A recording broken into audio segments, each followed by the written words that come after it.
Bon dia a tothom, soc el Xavier Angelergues, soc un regidor de la CUP de Reus i avui estic aquí a la Diputació de Tarragona perquè una vegada més el senyor president de la Diputació de Tarragona, el senyor Josep Poblet, de Convergència Democràtica de Catalunya, ens ha tret l'estelada que hem penjat al nostre despatx, a la finestra que dona al carrer. És curiós perquè això es contradiu amb tot el que va explicar ahir en el Parlament de Catalunya el senyor Artur Mas. Un senyor Artur Mas que ara resulta que és el més independentista de tots, ara resulta que Convergència Democràtica de Catalunya és el partit més independentista de tots, segons ens diu el senyor Artur Mas i segons ens expliquen en totes les seves tertúlies i entrevistes i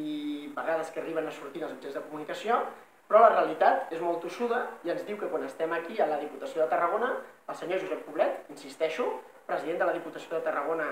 alcalde de Vila-seca i de Convergència Democràtica de Catalunya, ens retira l'estelada. Res, només dir-li al senyor Poblet, i ens dirigim amb ell directament, que si fos només un 5% del que ahir el senyor Artur Mas va dir, que va dir que eren assemblearis, que va dir que eren socialdemòcrates radicals i que va dir que eren absolutament dialogants, només amb un 5% d'això que va dir el senyor Artur Mas, avui potser aquí, a la Diputació de Tarragona, les coses funcionarien d'una altra manera i no caldria que ens estigués traient les estelades que nosaltres lliurement volem penjar aquí en el nostre despatx. Gràcies, senyor Poblet, gràcies a totes i tots.